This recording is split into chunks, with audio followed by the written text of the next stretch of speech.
Իդեալ համակարգը տեղաբաշխում է 1 միլիարդ դրամի գովազդային ֆոնդ նորակառույց բնակարանների բոլոր շահառուների միջև։ Յուրաքանչյուր ընտանիք կարող է ստանալ 500,000 դրամի սերտիֆիկատ, որը կդառնա ձեր առաջին քայլը բնակարանը երազանքի տուն դարձնելու ճանապարհին։ Շատ լավ։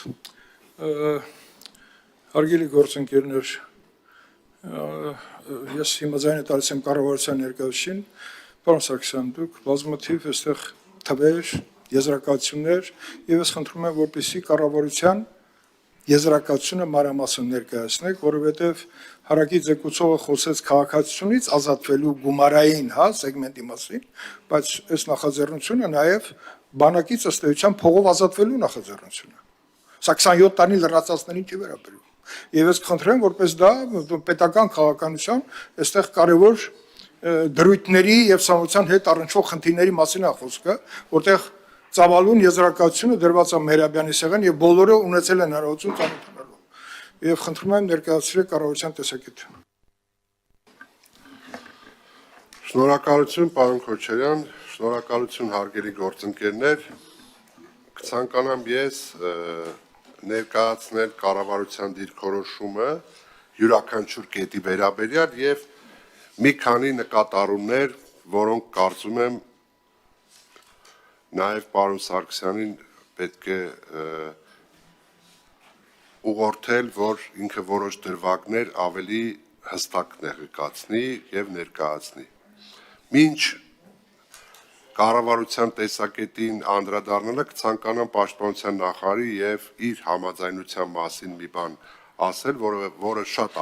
ակնհայտ եւ ակնառու մի փաստ է,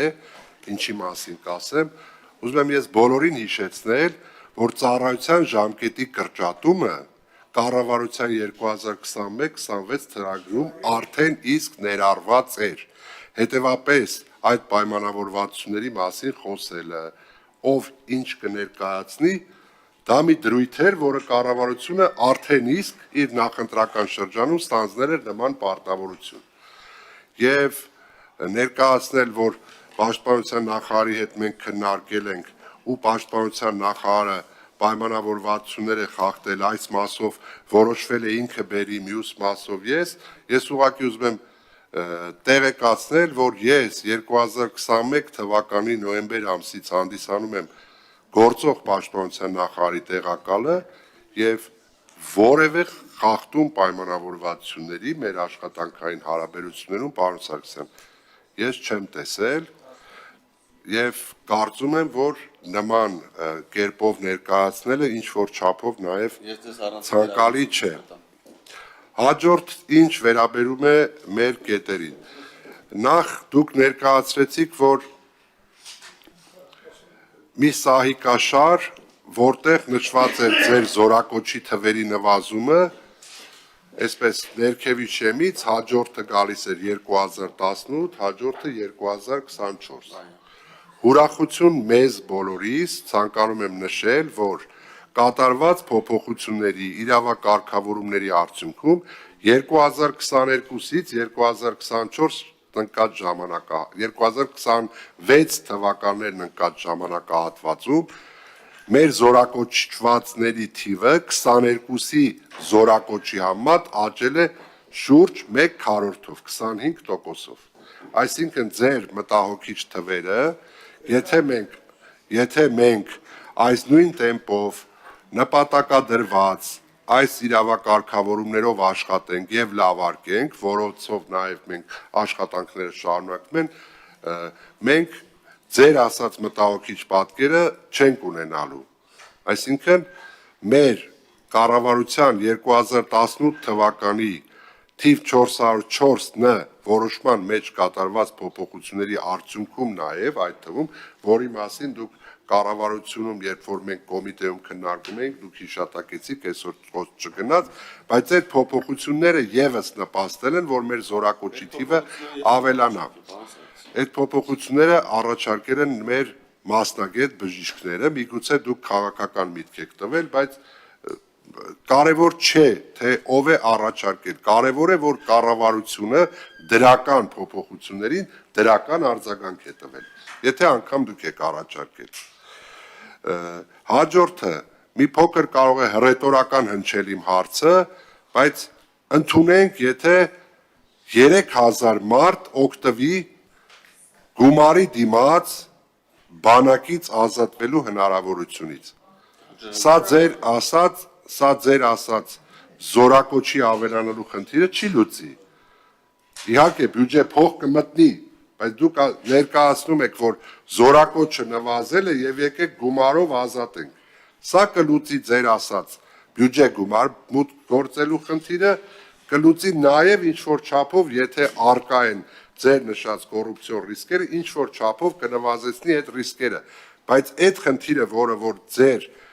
նախագծի հիմքում ամենից ցցուն կերպով ներկայացվում է, որ զորակոչիկների թիվը այսպես գահավիժում է դեպի ներքև չի ավելանում, ապա եթե փողով ազատենք կավելանա, փողով ազատվողների թիվը կավելանա եւ բյուջեում գումարը կավելանա։ Այսինքն 3000 մարդ պայմանական եթե օգտվի, դա չի նշանակում, որ 3000-ով կավելանա մեր զորակոչը։ Հաջորդը, ինչ վերաբերում է կառավարության տված դիրքորոշմանը, երբ որ նշեցիք, որ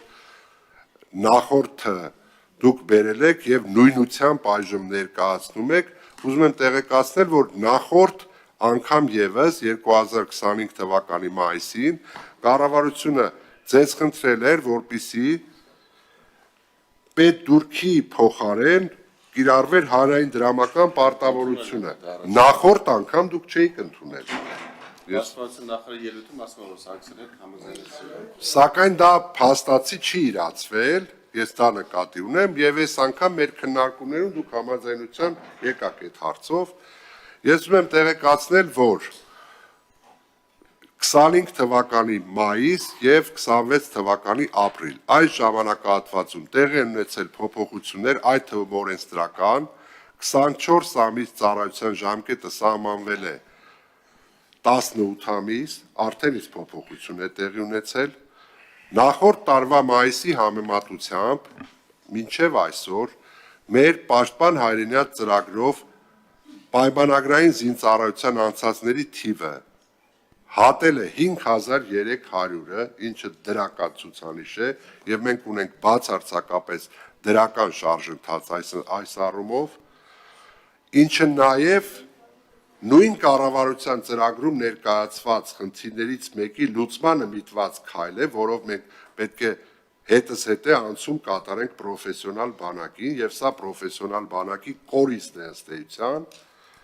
Հաջորդը